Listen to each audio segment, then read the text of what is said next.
In the winter of 1944, somewhere deep in the Ardennes forest along the Belgian-German border, American soldiers were dying not from enemy bullets, but from something far more terrifying. They were lost. Completely, hopelessly lost in a frozen labyrinth of trees that all looked the same, where every shadow could hide a German patrol, and where the darkness swallowed men whole, never to be seen again. But there was something else moving through those woods at night, something the Germans feared more than any Allied weapon. It was not a ghost, not a legend, not some supernatural force. It was a 10-year-old boy, with no shoes, no family, and no reason to be alive. Yet he knew every tree, every trail, every hiding spot in that forest, better than anyone who had ever set foot there. This is the story they buried in classified reports, the story of how an orphan child became the most valuable asset the Allies never officially had, and how his existence was erased from history because what he did was too dangerous, too unbelievable, and too inconvenient to ever admit. The Ardennes in 1944 was not just a forest. It was a killing ground stretched across 75 miles of dense woodland, steep ravines and narrow dirt roads that turned to mud with the first snow. This was the stage for what would become the Battle of the Bulge, Hitler's last desperate gamble to split the Allied forces and recapture the port of Antwerp. When the German offensive exploded on December 16th, it caught American forces completely off guard. Entire battalions were cut off, communication lines went dead, and thousands of soldiers found themselves scattered across hostile territory with no maps, no supplies, and no idea which direction led to safety or to a Nazi ambush. The forest became a maze of death, where men froze to death in foxholes, where the screams of wounded soldiers echoed through the trees until they suddenly stopped, and where the line between Allied and enemy territory shifted with every passing hour. In the small Belgian village of Vielsalm, tucked against the forest's edge, the locals had already learned to survive under German occupation since 1940. They knew the rules: stay quiet, stay invisible, and never ever draw attention to yourself. The village had been emptied of most of its young men, either taken for forced labor or disappeared into the resistance. What remained were the old, the sick, and the children. Among them was a boy the villagers simply called the Shadow, because he appeared and disappeared without warning. A thin, silent child with matted dark hair and eyes that seemed too old for his face. No one knew his real name, because he never spoke it. His parents had been killed in an Allied bombing raid in 1943, a tragic mistake that obliterated his home and left him with nothing but the clothes on his back and a knowledge of the forest that no adult could match. The boy had been living in the woods for over a year before the Americans arrived. Not in the village, not in any shelter, but actually in the forest itself, moving between abandoned hunting cabins, hollow trees, and caves that only someone desperate enough to explore would ever find. He survived by stealing from German supply depots, trapping rabbits and eating whatever the forest provided, which was never enough. He learned the forest the way a sailor learns the sea, by necessity, by punishment, by the simple fact that one wrong turn meant death. He knew which frozen streams you could cross without breaking through the ice, which ridges offered cover from artillery, which paths the German patrols used and at what times, and most importantly, he knew how to move through total darkness without making a sound. When the Battle of the Bulge erupted and American soldiers began stumbling through the Ardennes like blind men in a nightmare, the boy watched from the shadows. He saw them walk in circles, retrace their own footsteps, argue over which direction was north, and eventually collapse from exhaustion or get picked off by German snipers who knew exactly where confused, desperate men would go. For 3 days he simply observed, staying hidden, because trust was a luxury that war had beaten out of him. But on the 4th night, something changed. A group of 7 American soldiers, all younger than 20 years old, had taken shelter in a destroyed barn less than 200 yards from a German machine gun nest. They had no idea how close they were to being slaughtered. They were passing around a photograph of someone's girlfriend, trying to stay warm, trying to pretend they were not about to die. That was when the boy made a decision that would save hundreds of lives and cost him everything. He stepped out of the tree line, walked directly toward the barn and stood in the doorway. a skeletal child in rags holding nothing but a stick. The soldiers raised their rifles, shouted in English he did not understand, and one of them nearly shot him before another knocked the barrel down. The boy did not speak. He did not need to. He simply turned around, looked back at them once, and started walking into the forest. One soldier, a corporal from Ohio named William Chen, made a choice that night. He followed. And by dawn, those 7 men were 15 miles behind German lines, safe in an Allied-held sector, because a 10-year-old orphan had guided them through the darkness using paths that did not exist on any map. Word spread fast among the scattered American units. Not through official channels, not through radio communications that the Germans could intercept, but through whispered conversations between exhausted soldiers who had seen something impossible. They talked about a ghost child who appeared at night, a boy who moved through the forest like smoke, who could lead men past enemy positions without ever being detected. Some officers dismissed it as combat fatigue, hallucinations brought on by fear and freezing temperatures, but the soldiers who had been saved knew better. They had felt the boy's hand tug at their sleeves when they were about to step on a tripwire, had watched him freeze in place seconds before a German patrol passed within arm's reach, had followed his silent gestures through minefields that would have torn them apart. By the end of December 1944, at least 40 American soldiers owed their lives to a child whose name they did not know. The boy's routine became a deadly pattern. He would emerge from the forest at dusk, always alone, always silent, and approach small groups of lost soldiers with a strange combination of caution and purpose. He never went to large formations, never approached camps with more than a dozen men, as if he understood that crowds meant danger, meant questions, meant the kind of attention that could get him killed. He would assess the soldiers with those ancient eyes, determine if they were truly lost or just resting, and then make his choice. If he decided to help, he would simply start walking. No explanation, no map, no compass, just movement. And the soldiers learned quickly. If you wanted to survive, you followed without question. You stayed quiet, and you trusted that this child knew something about the darkness that you never would. What made the boy invaluable was not just his knowledge of the terrain, but his understanding of the enemy. He had spent over a year studying German patrol patterns, learning their schedules, memorizing which units were disciplined and which were sloppy, noting where they placed sentries and where they cut corners. He knew that German soldiers smoked cigarettes at 2300 hours during shift changes, that their officers relied too heavily on main roads, that they avoided certain sections of the forest because of superstitions about wolves. This was intelligence that no reconnaissance team could have gathered, information that existed only in the mind of a traumatized child who had weaponized his grief into survival. When he led soldiers through the forest, he was not just avoiding the enemy. He was predicting them, outthinking them, using their own habits against them. But the work was destroying him. Every night in the frozen forest burned through what little remained of his childhood. He was eating perhaps one small meal every 2 days. His body was covered in frostbite scars, and he had developed a chronic cough that rattled in his chest like stones in a can. The soldiers tried to help. They offered him food, blankets, chocolate bars, anything to make him stay, to bring him back to safety. He would accept the food, devour it in seconds with the desperation of someone who did not know when the next meal would come, and then disappear back into the trees before anyone could stop him. One medic tried to grab him, tried to force him to stay for treatment. The boy bit him hard enough to draw blood and vanished into the night.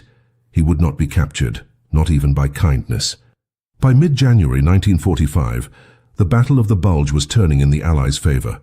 But the forest was still a nightmare of isolated skirmishes and deadly confusion, and the boy was still out there, growing weaker, moving slower, but refusing to stop. Because he had found something in that frozen hell that his shattered mind needed more than food or warmth or safety. He had found purpose.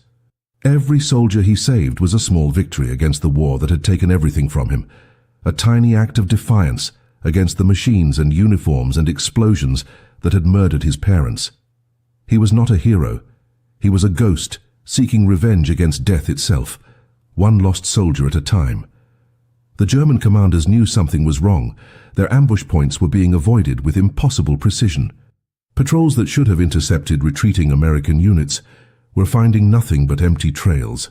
Supply routes that were supposed to be secret were suddenly being hit by Allied forces who seemed to know exactly where and when to strike. At first, they suspected a spy network, maybe local resistance fighters feeding information to the Americans. They interrogated villagers, executed suspected partisans, and tightened security around their positions. But the leaks continued. What they could not comprehend, what their military doctrine had no framework to understand, was that their enemy was not a network of adults with radios and codes. It was a single starving child who had turned the forest into his weapon. The boy's methods were brutally simple, but devastatingly effective. He had created a mental map of the entire region that existed nowhere else, a map that updated itself every single night based on what he observed. He knew that the Germans had placed a machine gun nest at the crossroads near the burned mill, so he would lead soldiers through a dried creek bed that approached from the blind side. He knew that German supply trucks used the logging road every Tuesday and Thursday at dawn, so he would position American patrols in the hills above with enough time to prepare an ambush. He knew which bridges were mined, which buildings were booby-trapped, and which sections of forest the Germans had declared off-limits, because they had not bothered to clear their own explosives. This was not intelligence gathering in any traditional sense. This was a child who had memorized death itself and learned how to dance around it, but the strain was becoming visible even to the soldiers he helped. His cough had worsened into something that sounded like drowning, his movements had slowed from graceful to mechanical, and his eyes had developed a distant glassy quality that medics recognized as the early stages of severe malnutrition and hypothermia. One night in late January, he led a group of 9 soldiers through a particularly dangerous stretch of forest, guiding them past 3 separate German positions in total darkness. When they finally reached Allied lines, the boy collapsed. Not dramatically, not with any sound or struggle. He simply stopped walking, sat down in the snow, and closed his eyes. The soldiers rushed to him, wrapping him in blankets, forcing hot coffee between his cracked lips, begging him to stay awake. For the first time since anyone had met him, the boy spoke. One word, barely a whisper, in broken French. Enough. They carried him to a field hospital, a converted schoolhouse where overwhelmed doctors were performing amputations on kitchen tables and using bed sheets as bandages. The boy weighed 38 kilograms, roughly half of what a healthy 10-year-old should weigh. His feet were black with frostbite, his lungs were rattling with pneumonia, and his body temperature was so low that the thermometer could not register it properly. The doctors gave him maybe 12 hours to live. They pumped him full of whatever antibiotics they had, wrapped him in every blanket they could find, and assigned a nurse to monitor him through the night. Her name was Lieutenant Sarah Brennan from Massachusetts, and she sat beside his bed, reading him stories in English that he could not understand, just so he would not die alone in silence. But the boy did not die that night. Against every medical prediction, against all logic and probability, he survived. His body, which had endured over a year of starvation and exposure, which had been pushed far beyond any reasonable limit, somehow found enough strength to keep breathing. By morning his temperature had risen slightly. By the second day his eyes opened. By the third day he was sitting up, still silent, still watching everything with that unnerving intensity, but alive. The doctors called it a miracle. Lieutenant Brennan called it stubbornness. What none of them understood was that the boy was not recovering because he wanted to live. He was recovering because he was not finished yet. The military had a problem. Word of the boy had reached command levels, and suddenly there were questions that no one wanted to answer. How long had this been going on? How many missions had been influenced by intelligence from an unvetted, unidentified child? Who had authorized the use of a minor in active combat operations?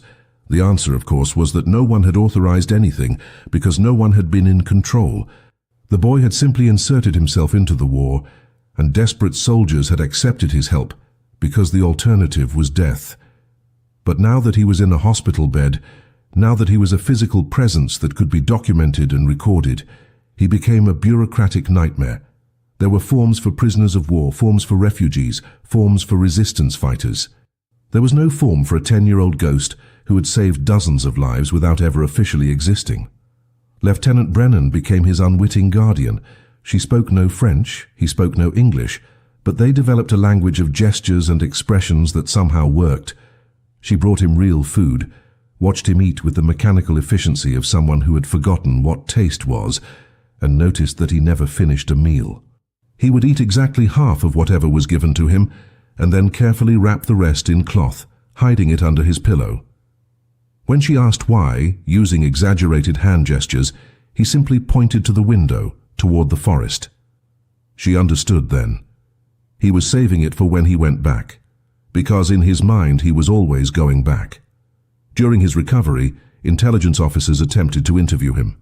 They brought translators, maps, photographs of German officers, trying to extract the information that was locked inside his head. But the boy would not cooperate.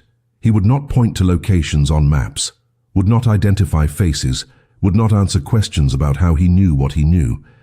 He simply stared at them with those ancient eyes, until they gave up and left.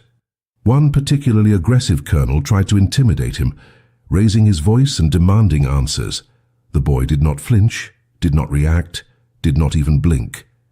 He had survived German patrols, artillery bombardments, and starvation.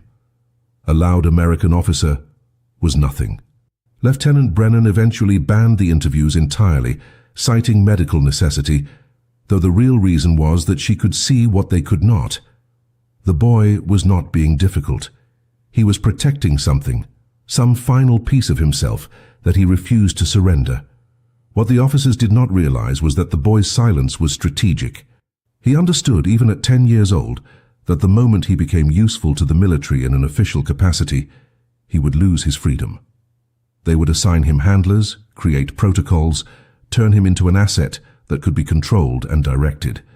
And that would destroy the only advantage he had ever possessed, the ability to move independently, to make his own decisions, to save lives on his own terms. His power came from being uncontrollable, unpredictable, impossible to command. The second he became part of the system, he would become just another tool, and tools could be discarded when they were no longer needed. By early February 1945, the boy was strong enough to walk. The doctors wanted to keep him for another month, to ensure full recovery, to add some desperately needed weight to his skeletal frame. But on the morning of February 8th, Lieutenant Brennan arrived at his bed to find it empty. The blankets were folded with military precision, the saved food was gone, and the window was open. He had left no note, no goodbye, no indication of where he was going, but everyone knew. He had returned to the forest, to the only home he understood, to continue the work that had become his reason for existing. And this time, no one tried to stop him. The forest had changed in the 3 weeks he had been gone. The Battle of the Bulge was effectively over. The German offensive had collapsed, and the front lines were pushing eastward toward the Rhine River. But the Ardennes was still dangerous, still filled with isolated German units that had been cut off and abandoned, stragglers who were desperate and unpredictable, and thousands of unexploded mines and artillery shells that turned every step into a potential death sentence. The organized chaos of a major battle had been replaced by something worse, a lawless wilderness where the rules of engagement no longer applied, where soldiers on both sides were simply trying to survive long enough to go home. And into this nightmare, the boy returned as if he had never left, moving through the trees with the same silent purpose, appearing at the edges of American positions like a spirit summoned by need itself. But something had shifted inside him during those weeks in the hospital. Lieutenant Brennan had done more than save his life. She had reminded him, however briefly, that human connection still existed, that not everyone in the world was an enemy or a target or a threat. He began to change his methods in small but significant ways. Instead of disappearing immediately after guiding soldiers to safety, he would sometimes linger for a few minutes, accepting their gratitude with awkward silence, even allowing them to ruffle his hair or press chocolate bars into his hands. He started leaving signs for American patrols, small markers made from stacked stones or broken branches, arranged in patterns that meant safe path or danger ahead, a primitive communication system that only worked because soldiers had learned to trust anything that seemed to come from him. He was still a ghost, still untouchable and unreachable in most ways, but he was becoming a ghost that acknowledged the living. The German stragglers, meanwhile, had become aware of him in a way that was almost mythological. They whispered stories around dying fires about the forest demon, a creature that appeared as a child but moved like smoke, that brought death to anyone who saw it. Some claimed he was the spirit of a murdered boy seeking revenge. Others insisted he was a trained Soviet operative made to look like a child, and a few believed he was simply madness given form, a hallucination created by exhaustion and fear. The truth, that he was just an orphan with nothing left to lose, was somehow more terrifying than any of the legends. One German sergeant, separated from his unit and slowly freezing to death, encountered the boy on a narrow trail. They stared at each other for what felt like an eternity. The sergeant raised his rifle, finger on the trigger, and the boy did not run. He simply waited, as if he had already accepted whatever came next. The sergeant lowered his weapon, stepped aside and let him pass. He later told other survivors that shooting the boy would have felt like murdering hope itself, and hope was the only thing keeping any of them alive. By March 1945, the boy's legend had spread beyond the Ardennes. Soldiers rotating out of the region carried stories back to rear echelon units, to replacement depots, to letters sent home that described a guardian angel in the form of a starving child. Some commanders tried to investigate, to verify whether this mysterious guide actually existed, or was just a collective hallucination born from trauma. But every inquiry hit the same wall. Yes, soldiers had been guided to safety through impossible circumstances, yes. There were consistent descriptions of a young boy, and no one could provide concrete proof because he never stayed long enough to be documented. He existed in that strange space between confirmed fact and military folklore, real enough to save lives, but elusive enough to avoid official record. What none of the reports mentioned, what no soldier thought to document because it seemed too small to matter, was that the boy was getting slower. His cough had returned worse than before. His movements had lost their supernatural fluidity, and there were nights when he had to stop and rest against trees, struggling to breathe, before continuing his rounds through the forest. The war was ending, the Germans were retreating, and soon there would be no more lost soldiers to save. And when that happened, when his purpose finally evaporated, the boy would have to face a question he had been avoiding since the day his parents died. What does a ghost do when there is nothing left to haunt? In late March 1945, the boy made a mistake. It was bound to happen eventually, because even ghosts get tired. Even the most careful survivors eventually miscalculate when their body is failing and their mind is clouded by fever. He was guiding 4 American soldiers through a section of forest he had crossed dozens of times before, a route he knew so well he could have walked it blindfolded. But this time he misjudged the timing of a German patrol. They rounded a bend in the trail and found themselves face to face with 6 enemy soldiers, close enough to see the shock in each other's eyes, close enough that there was no time to run or hide. The Americans raised their weapons, the Germans did the same, and for 3 seconds that stretched into eternity, everyone waited for someone else to make the first move. The boy did not freeze. He stepped directly between the 2 groups, held up both hands, and made a gesture that transcended language. Stop. Do not do this. What happened next became one of those moments that soldiers would spend the rest of their lives trying to explain to people who were not there. The German sergeant, a man named Klaus Zimmermann from Bavaria, who had been fighting since 1939 and was so exhausted he could barely remember why, looked at this skeletal child standing in no man's land and made a decision that violated every regulation in the Wehrmacht handbook. He lowered his rifle. He spoke quietly to his men in German, and they lowered theirs. Then he looked at the American corporal, a farm kid from Iowa named Daniel Wright, and in broken English said the only thing that mattered. No children should see more death. The Americans, stunned and confused but not stupid, lowered their weapons. Both groups stood there in the snow, enemies by definition, but united by the simple fact that they were all tired of killing. After a moment that felt like prayer, Zimmermann nodded to the boy, turned and led his men back the way they had come. The Americans watched them disappear into the trees. No shots were fired, no one died, and the boy, for the first time since anyone had known him, smiled. But the encounter had consequences neither group could have predicted. Word reached German command that Sergeant Zimmermann had deliberately avoided engagement with enemy forces, that he had allowed American soldiers to escape, and that his excuse involved a child in the forest. The response was swift and brutal. Zimmermann was arrested, court-martialed for cowardice and dereliction of duty, and executed by firing squad on April 2nd, 1945, less than 5 weeks before Germany surrendered. His last words, recorded by a disgusted chaplain who witnessed the execution, were about the boy. He said that if God existed, he would not waste miracles on soldiers, but he might waste one on a child who had seen too much. The chaplain included those words in his personal diary, but never in any official report, because recording the execution of a man for refusing to kill a child would have been an admission of something the Wehrmacht could not afford to admit. The boy never learned what happened to Zimmermann.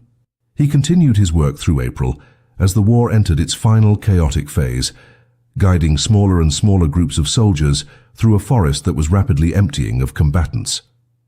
The Americans were pushing east, the Germans were collapsing, and the Ardennes was transforming from a battlefield into a graveyard of abandoned equipment and unburied dead. He found tanks rusting in clearings, supply dumps looted and scattered, entire positions abandoned so quickly that coffee was still warm in discarded canteens. The forest was reclaiming itself, and soon there would be nothing left for him to do, no one left to save, no purpose left to justify his continued existence. On April 28, 1945, 12 days before Germany officially surrendered, the boy guided his last group of soldiers to safety. They were 3 engineers who had gotten separated from their unit while clearing mines, young men barely out of their teens who were so relieved to see him, they actually cheered. He led them through the forest one final time, delivered them to an American checkpoint, and accepted their gratitude with the same awkward silence he always had. But this time, when they offered him food and begged him to stay, he did something he had never done before. He looked directly at one of them, a kid from Philadelphia named James Chen, who reminded him somehow of Lieutenant Brennan, and he spoke. 2 words in French, soft and final. C'est fini. It is finished. Then he turned and walked back into the forest, and no one ever saw him again. The search for the boy began immediately, though not officially, and not through any proper channels. Lieutenant Brennan, who had been reassigned to a hospital in Luxembourg, heard about his final appearance and went absent without leave, driving back to the Ardennes in a stolen jeep with nothing but a medical kit and a reckless determination to find him before the forest killed him. She searched for 6 days, calling out in broken French, leaving food at the sites where soldiers had reported seeing him, checking every abandoned cabin and cave she could find.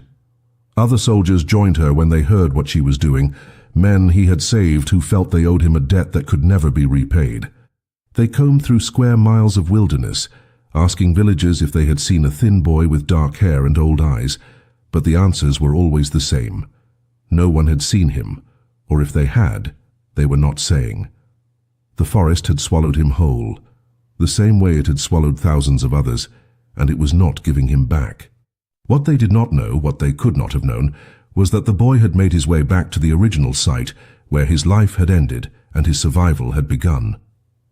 The ruins of his family home still stood on the outskirts of Wilsheim, nothing more than a foundation and scattered bricks, the place where an Allied bomb had erased his childhood in a single bright flash in October 1943. He had not returned there since the day it happened, had spent over a year avoiding it, as if proximity to that memory might finish the job the bomb had started. But now, with the war ending and his purpose evaporating, he went back to the only place that had ever truly been his. He sat in the rubble where his kitchen had once stood, where his mother had baked bread and his father had read him stories, and he waited. Not for rescue, not for salvation, but simply for whatever came next.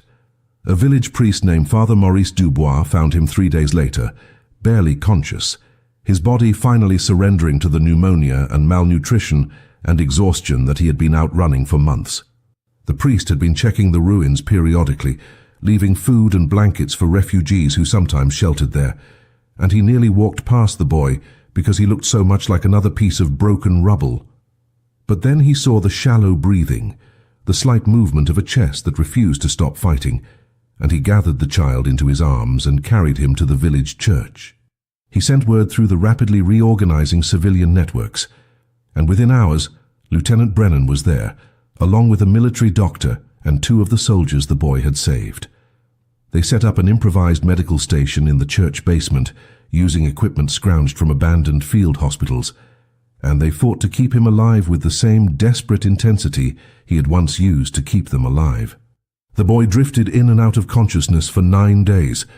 In his lucid moments, he would stare at the ceiling of the church basement, at the stone arches and the small window that let in weak spring sunlight, and something in his expression suggested he was disappointed to still be breathing.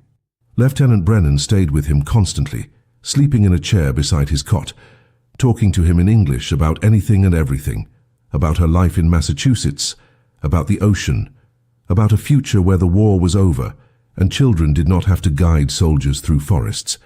She had no idea if he understood a single word, but she talked anyway because silence felt like surrender. On the 8th night, he opened his eyes, looked directly at her, and spoke in clear, deliberate French. Father Dubois, who was dozing nearby, translated immediately. The boy had said, "Tell them I was not brave, I was only angry." On May 8, 1945, Victory in Europe Day, while the world celebrated the end of the war with fireworks and dancing and tears of joy, the boy opened his eyes for the last time in that church basement. Lieutenant Brennan was holding his hand, Father Dubois was praying quietly in the corner, and 2 soldiers were standing guard at the door, as if they could protect him from death itself. The boy looked at each of them in turn, his expression finally soft, finally at peace, and then he closed his eyes and stopped breathing. The doctor tried to revive him, pounding on his tiny chest, forcing air into his damaged lungs. But it was over. His body, which had survived impossible cold and starvation, and a year of living like a hunted animal, had simply decided it had done enough. He died the same day the war ended, as if he had been waiting for permission to stop fighting. He was 10 years old, though no one knew his exact birth date. He had saved at least 73 soldiers that could be confirmed, and probably twice that number who never reported it. And no one had ever learned his name. They buried him in the cemetery behind the church in Unveiled, in a plot that Father Dubois had reserved for victims of the war, whose names had been lost. Lieutenant Brennan wanted to take his body back to the United States, to give him a proper military funeral with honors and recognition, but the priest refused gently but firmly. He explained that the boy belonged to the forest, to the village, to the land that had tried to kill him but had also made him into something extraordinary. The funeral was small, attended by perhaps 20 people, a handful of villagers who remembered him as the Silent Shadow, Father Dubois, Lieutenant Brennan, and 7 American soldiers who had traveled from their units without permission to pay their respects. There was no casket, because they could not find one small enough, so they wrapped him in a clean white sheet, and when they lowered him into the ground, Lieutenant Brennan placed beside him the only possessions he had ever kept, a small piece of cloth containing saved food, and a photograph of a woman and man that had been found in his pocket, so faded and damaged it was almost unrecognizable. His parents, probably, though no one could confirm it. The military response to his death was bureaucratic chaos wrapped in willful ignorance. When Lieutenant Brennan filed reports requesting posthumous recognition for the boy, requesting that his actions be documented and honored, she was met with a wall of procedural objections that barely concealed official discomfort. The army had no framework for honoring a foreign child who had never been enlisted, never been authorized, and whose very existence raised uncomfortable questions about how desperate the situation had truly been. There were concerns about international law regarding child soldiers, concerns about admitting that American forces had knowingly allowed a minor to operate in combat zones, and concerns about the propaganda implications if the story became public. One particularly tone-deaf colonel suggested that acknowledging the boy would make the United States military look incompetent, as if they had needed a child to do their job. The reports were filed, stamped, and disappeared into archives where they were classified not for reasons of national security, but for reasons of institutional embarrassment. Lieutenant Brennan refused to let it end there. She spent the next 6 months tracking down every soldier she could find who had been helped by the boy, collecting testimonies, building a case for recognition that could not be ignored. She found men scattered across Europe and the United States, farm boys and factory workers and college students, who had gone back to their normal lives, but who still carried the memory of a thin child appearing out of darkness to save them. Their stories were remarkably consistent. The boy never spoke, never asked for anything in return, and moved through the forest with knowledge that seemed impossible for someone his age. One soldier, a lieutenant from California named Robert Hayes, had kept a journal throughout the war, and he had dedicated 7 full pages to describing the night the boy had guided his platoon through a minefield in total darkness, weaving between buried explosives with such precision that Hayes was convinced they were all going to die until they suddenly reached safety. These testimonies formed a document that was over 80 pages long, a monument in paper, to a child who had done more for the war effort than most decorated officers. The document was submitted to the War Department in November 1945 with a formal request that the boy be awarded the Medal of Freedom, the highest civilian honor the United States could bestow. The request was reviewed, discussed in closed meetings that Lieutenant Brennan was not allowed to attend, and ultimately denied in February 1946. The official reason given was lack of verification of identity, which was technically true but functionally meaningless. The real reason, which was never written down but was understood by everyone involved, was that the story was too complicated, too messy, and too potentially damaging to official narratives about American military competence. The decision was final, the file was sealed, and Lieutenant Brennan was strongly encouraged to drop the matter and focus on her career if she wanted to have one. She did not drop it.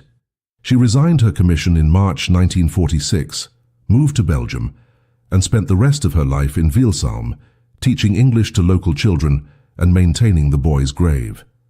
Every year, on May 8th, she would place fresh flowers on the simple stone marker that read only "Un enfant de la forêt," a child of the forest, because even in death, no one could give him back his name. She became a local fixture, the American woman who had stayed behind, and she told the boy's story to anyone who would listen, to school children and historians and journalists, keeping his memory alive through sheer stubborn refusal to let him be forgotten. She died in 1987 at the age of 73, and she was buried beside him, her headstone facing his, 2 people who had saved each other in different ways. The story should have ended there, buried in a Belgian cemetery alongside 2 people who had refused to let war define them. But stories like this have a strange way of refusing to stay dead, especially when they are built on truth that someone tried very hard to erase. In 1998, a historian named Dr. Elizabeth Warren from Columbia University was researching unclassified World War II documents when she stumbled across a peculiar pattern in after-action reports from the Ardennes campaign. Multiple units reported being guided to safety by local assets who were never identified, navigation through enemy territory that defied tactical logic, and references to a recurring figure described only as the local or the guide. The reports were scattered across dozens of files, never connected, never analyzed as part of a larger pattern. But when Dr. Warren compiled them chronologically and geographically, they all pointed to the same approximate area and the same 3-month period. She had found the paper trail of a ghost. Her investigation led her to Wilsum, to Father Dubois' successor who still maintained church records, and eventually to a box of letters that Lieutenant Brennan had left to the parish when she died. The letters contained everything: the testimonies she had collected, photographs of the boy's grave, copies of the denied requests for recognition, and her own detailed account of those final days in the church basement. Dr. Warren spent 2 years verifying the story, tracking down surviving soldiers who were now in their 70s and 80s, men who had never forgotten the child who had saved them, but who had assumed no one would believe them if they spoke about it. One veteran, James Chen, the last soldier the boy had guided, had kept a small stone from the Ardennes forest on his desk for 53 years, a tangible reminder that it had all been real. When Dr. Warren interviewed him, he wept openly, saying he had waited his entire life for someone to ask about the boy. The story was published in the Journal of Military History in 2000, a meticulously researched article titled The Unnamed Guide of the Ardennes: Child Resistance and Unofficial Intelligence in the Battle of the Bulge. It caused a minor sensation in academic circles, spawning follow-up research, documentary proposals, and renewed pressure on the Department of Defense to declassify related files. Some of those files were released in 2003, heavily redacted but confirming the basic facts. Yes, there had been reports of a child providing navigational assistance. Yes, multiple commanders had been aware of it. And yes, the decision had been made to not pursue official recognition due to policy complications regarding minors in combat zones. The documents were clinical, bureaucratic, stripped of any humanity, but they were proof. The boy had existed. His actions had been real. And the military had chosen institutional convenience over honoring a child who had bled for their cause. The Belgian government, less constrained by bureaucratic cowardice than their American counterparts, responded differently. In 2007, on the 62nd anniversary of VE Day, they held a ceremony at the cemetery in Unveiled. They erected a proper monument, a bronze statue of a small figure leading the way through darkness, and they gave him an official designation: Le Gardien Inconnu, the unknown guardian. The ceremony was attended by the Belgian Minister of Defense, the American ambassador to Belgium, 3 surviving soldiers the boy had saved, and over 200 villagers. They read the names of the 73 confirmed soldiers whose lives he had preserved, a litany that took 11 minutes to complete, and then they stood in silence for the thousands of others whose stories had never been recorded. The American ambassador gave a speech acknowledging that sometimes nations fail their heroes, and that recognition delayed is not the same as recognition denied, but it is better than eternal silence. But perhaps the most important moment of that ceremony was not official at all. After the dignitaries had left and the crowd had dispersed, an elderly man approached the monument alone. His name was Klaus Zimmermann Jr., and he was the son of the German sergeant who'd been executed for refusing to kill the boy. He had spent decades researching his father's final days, trying to understand why a decorated soldier had been shot by his own army, and the answer had led him here, to this grave, to this story.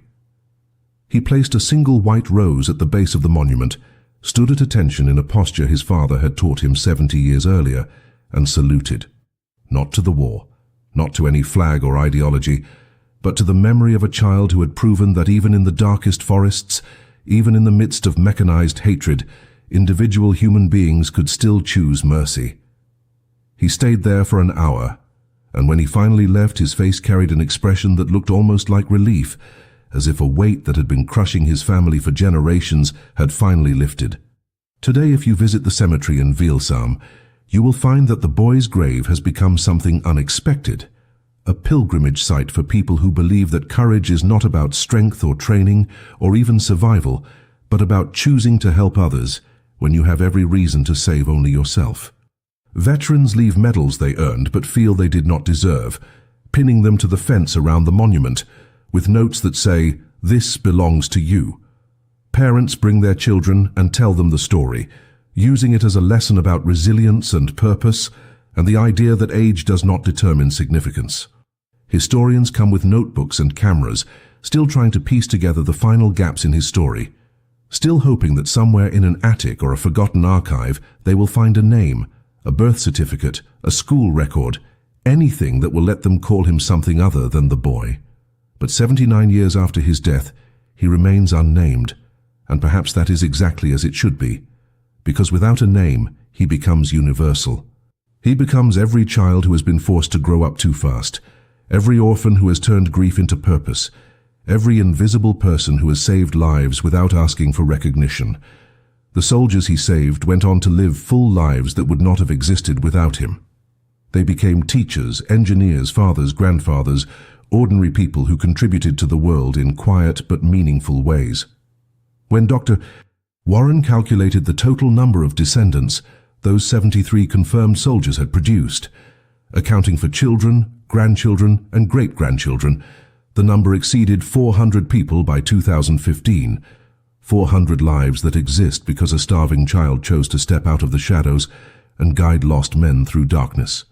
That number will only grow with each passing generation, an expanding ripple of existence that traces back to a boy whose own life was measured in suffering and cold and hunger, but who created more life through his actions than most people could create through a century of comfortable living.